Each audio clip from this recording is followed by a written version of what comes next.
When someone mentions a PJ, they're usually referring to a private jet, but to me, it means something far more exciting. It means Palmer Johnson.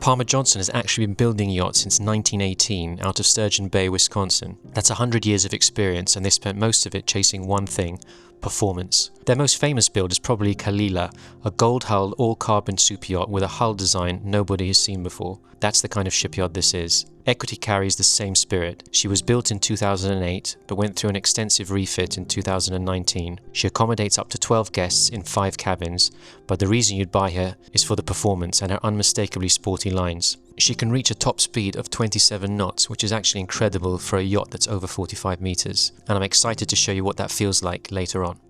Hi and welcome aboard this walkthrough on a PJ150 called Equity, and the name is very apt for this boat because it really is an investment. It's an investment in fun, which is, in my opinion, is the most important investment you can make. Let's go and have a look. So we'll start here on the aft deck. Equity is just a beautiful example of a Palmer Johnson. You've got the sunbathing area at the back. You can have shade here as well if you like, with a removable canopy. And as you move forward, you've got the seating area, perfect for lounging, having a drink, having a coffee. And then in front of it is a table where you can sit and eat. It's got this neat rotating centerpiece, which is great if you've got shared foods and sushi, for example, ideal. And then here on the starboard side is an external bar area. So the crew can serve drinks from here. You've got an ice maker as well. And it links neatly with the bar that's on the interior where you've got the wine fridge and another fridge as well. So to access the saloon, you can do so by way of these automatic doors. And what's nice is you can actually open the door all the way. At the moment it's on a program that opens halfway, but you can have it fully open as well. As you can see, we have this lovely seating area which seats 8 people comfortably, and you've got a TV opposite, which is just below this really nice bar, which is a particular feature on this model of the PJ150. The bar has a sink, it's got a wine cooler and a fridge, and then you've also got the ice maker outside if you need ice, just in the bar in the aft deck. Moving forward, you have the dining area, which again seats 8 comfortably. And the nice thing about this dining area is you've got the balconies which fold out on either side. So if you're eating here, you open the balconies and you've got a lovely view of the water and the shore. Through this door on the starboard side, you've got access towards the master cabin, and here you've got access to the outside deck and the balcony, and then the stairs up to the pilot house. As you come into the owner's cabin, you've got a desk on the starboard side with a nice view out onto the water, and then very sizable double bed in the center of the cabin, which has the walk-in wardrobe behind. So that can be accessed from either side. I can show you. Very sizable walk-in wardrobe with his and hers access. The master ensuite is also full beam, and it's split in a way that you've got the vanity table on the port side and the toilet on the starboard side, and it's split with the shower in the middle. And the sink is very cool in the master cabin because it looks like it has a wood effect, but it's actually real marble.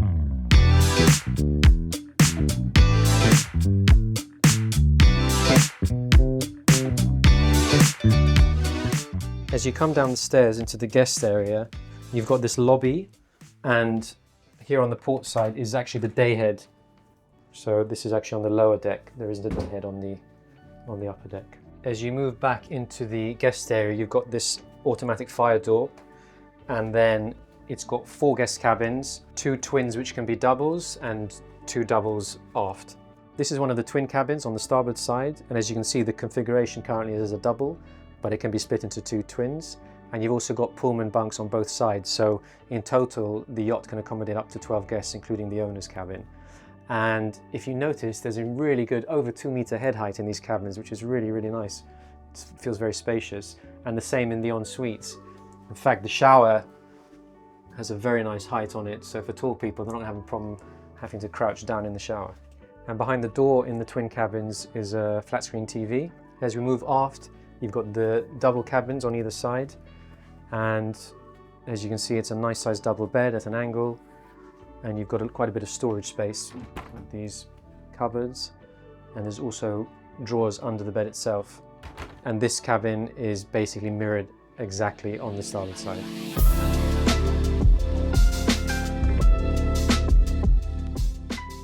So I'm coming up to the helm station here, and it's a nice large area. There's a position to be seated, and you can work here while someone's helming at the same time. You've got a chart table over here, which is a decent size as well. On port side, you've got a nice seating area for guests or crew if they want to sit here while the boat's underway. And then of course the helm itself, which has all the standard equipment, and the wheel is positioned here slightly aft, but you can actually move the seats back, so you could potentially, if you wanted to be seated, helm from the chair. And then from here you've actually got access to the Flybridge as well. Follow up these stairs. Put my sunglasses on because it's pretty bright out here. On the upper deck on the Flybridge, as you come out of the pilot house, you've got helm stations on both sides, and this is for maneuvering at slow speed. So if the captain's coming into harbour, he can come up here. He's got great visibility down the side of the boat on either side, and he can basically dock the boat fairly easily from here. And then coming down, you've got bars on either side. This one has an ice maker and a fridge, and the other one has another fridge, and this one also has a sink on it as well. Moving aft on the Flybridge, you've got this excellent seating area with these two tables that go up and down electrically. I can show you. So you can adjust the height according to your liking. You also have speakers on the Flybridge, so you can have music up here when you're seated. And at the aft end is this lovely table that was specifically commissioned by the owner. And this is where he spends most of his time. When they're eating, they like to eat up here. It's worth noting as well that Equity was originally built with a jacuzzi up here. So that was obviously removed, but all the wiring, the conduits, the piping is there. So if a new owner wanted to put it back to its original layout with the jacuzzi, that can be relatively easily done. And here we have some loose furniture at the aft end, which can also be shaded by a bimini that comes over the top. And up here, you've got the domes, sound speakers, antennas. The boat has a full communication system. It doesn't have Starlink, however, the captain has already got a quote available to a potential buyer if they wanted to install it on the boat. Now let me show you the bow, which can be accessed from both sides of the boat. And as you move forward, you've also got these balconies, fold-out balconies, which are mirrored on either side of the boat. And interestingly, on the starboard side, you've actually got an inbuilt step ladder. So if the boat's alongside, you can basically allow guests to come aboard, up the ladder onto the balcony and then into the boat. Side decks are nice and wide. Again, both sides you've got lazarette storage areas, two cabinets on both sides, and these ones actually come up on hydraulic rams. On the bow we have this sunbed, great area for sunbathing whether underway or on anchor. The foredeck has built-in speakers as well, so you can have your music up here if you're lounging, and then you obviously have your twin anchor arrangement forward, galvanized anchor chains and stainless steel anchors. Something I want to show you on the starboard side is in this locker you've got what's called a crystal wash, and this filters the fresh water on the boat to allow the crew to rinse the boat completely and not have to use soap, because the water is so pure, it doesn't have any minerals, it doesn't have any calcium in it, and it makes the boat very easy to wash, number one, and number two, you don't need to dry it afterwards, so it makes the whole process much faster.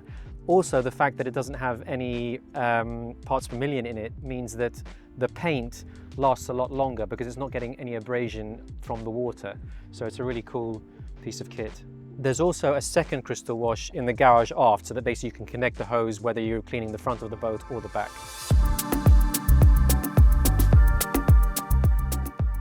With the garage up, you get this kind of beach club effect. So you've got the shower here, you've got a nice set of chairs and a table, you've got shade underneath the garage. So all that's left now is to find someone to share this bottle of champagne with me.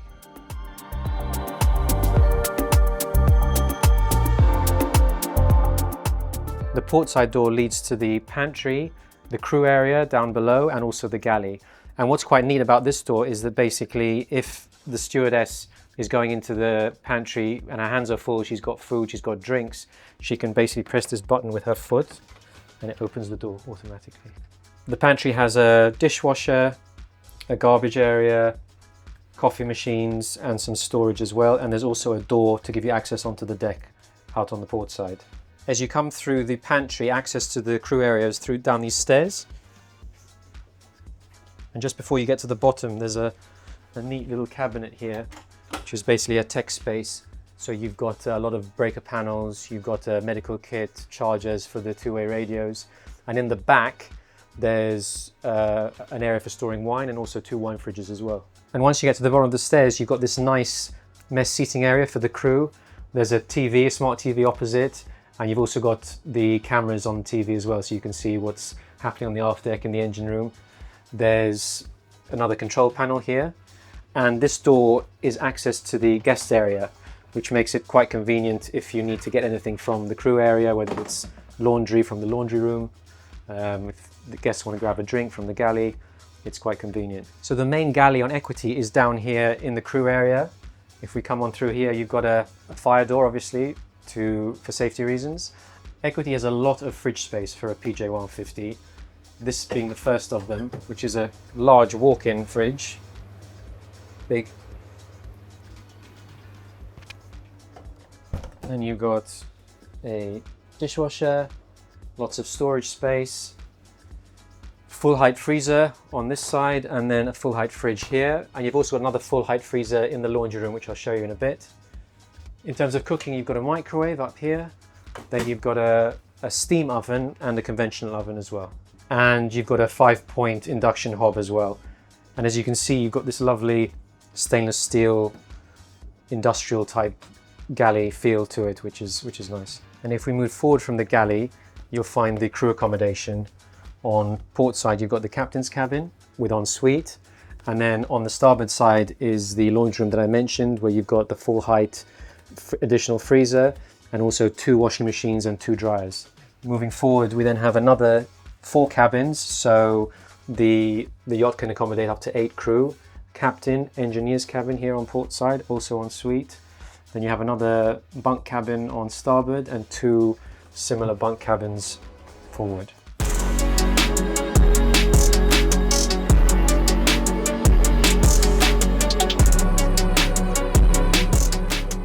Now we're entering the beating heart of this yacht, which is the engine room. What you can hear is the transformer running because we're actually in port at the moment, so it might be a little bit muffled, but I'll explain a bit more about that later. The PJ150 comes with 2 MTU 4000 series 16V, which really pack a punch. The Palmer Johnson is designed around performance, so speed is a key element, and it was originally designed to go up to 30 knots boat speed.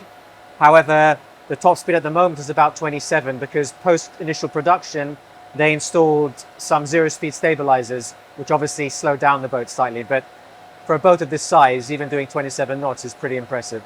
Moving back here, we've got the transformer, which allows you to run any type of shore power, whether it's US 110, and even in Europe, different ports have different power supplies. So you need to be able to adjust accordingly. So this Atlas system is really great. It's fully automatic. It brings in the correct amount of electricity that the boat requires. So very, very helpful.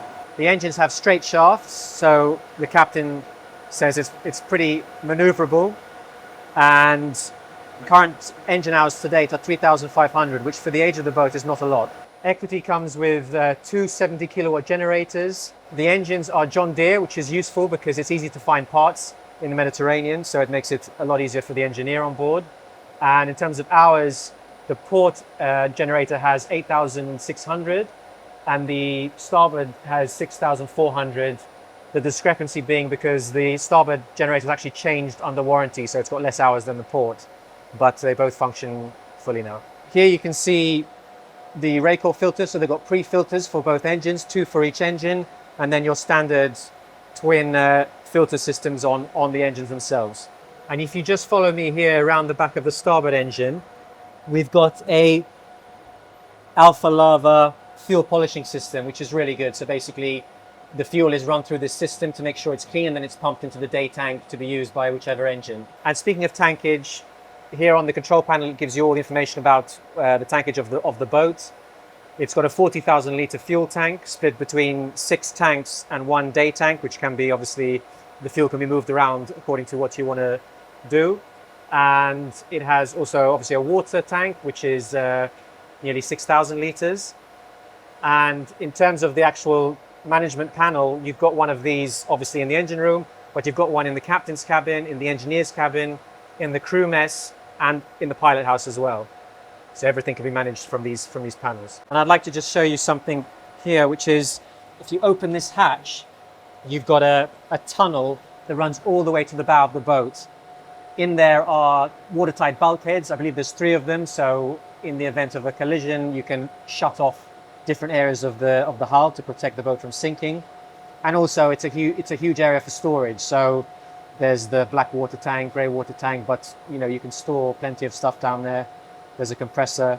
Here on the port side, you've also got 2 water makers, one forward and one aft of the port engine, and they both produce up to 250 litres each.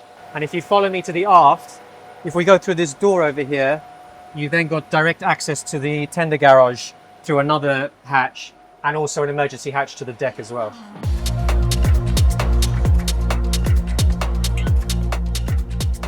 We're now cruising at 20 odd knots, which is the cruising speed of the boat. And as you can see, it's very comfortable, also very quiet. There's no sound from the engines, it's comfortable. You can sit here and have a drink, no problem at all. And we've actually got a 1.5 meter swell outside, so it's really impressive. But now let's go up and ask the captain if he might let us go full speed so we can really see how this boat performs. So Captain, would it be okay if we try and go full speed to see how she performs? Of course, no problem. Let's go then. Great. Okay, so now we're at top speed of 26.5. Bearing in mind there's quite a swell out here, but it actually feels like she's running better at speed. Would you say? Yeah, of course. This is a fast boat. It's a full aluminium, very light, and she needs to go. Yeah, super comfortable. And in terms of what would your normal cruising speed be, Captain? Well, normally my cruising speed is 17-18 knots, so 1,650 RPM, and the consumption is around 800 liters per hour. Okay. Which is pretty good for the speed. It's amazing, like you can see, it says very well. Yeah. The sea is a bit rough, but she's steady. So comfortable, eh? Yeah. Amazing. I don't think I've ever been on a yacht this size going at this speed. It's quite impressive. Fast, yeah. Okay, let's now go down to the main deck and see how it feels at speed. So we're at full speed on the main deck, and as you can see, very comfortable. I can walk around. Let's check outside as well. So now we're on the aft deck. Obviously it's a bit louder here, but super stable, and you can see the raw power of the boat.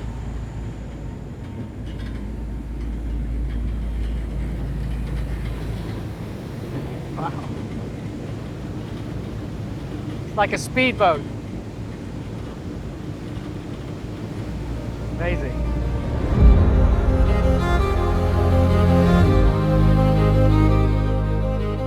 So that concludes our walkthrough of the PJ150 Equity. Now, in terms of maintenance and potential upgrades, my suggestion to any prospective buyer would be to look at the teak. I think some of the teak needs to be changed, particularly in the aft area and as you come forward here on the bow. The second thing worth noting is the headlining in the saloon is beginning to sag, which is normal for the age of the boat, but potentially you might want to change that as well. And finally, some touch-ups on the paint in certain areas. But the good thing about this boat is it's been painted with Allcraft, so it can be polished, which means you can actually do sections. It doesn't mean the entire boat needs to be repainted. You can find the sections that need some work. They can be grinded down and repainted and polished and so on. So yeah, so in terms of works, what I would suggest though is if you're planning to do the work on the boat, my idea would be use the boat for a season, enjoy it, and then do the works in the winter time, because you might find there are other things that you'd like to have done to the boat which could be done at the same time. So basically, if you're looking for a yacht in the 45 meter range that's in great condition for the age, and you have an idea of buying a boat that has a performance pedigree, then Equity should definitely be at the top of your list. All the information on the yacht is available on our website, which you can find at the link below. And if you have any questions, please feel free to leave a comment and we'll get back to you as soon as possible. Thanks for watching. We speak yachting. Let's talk.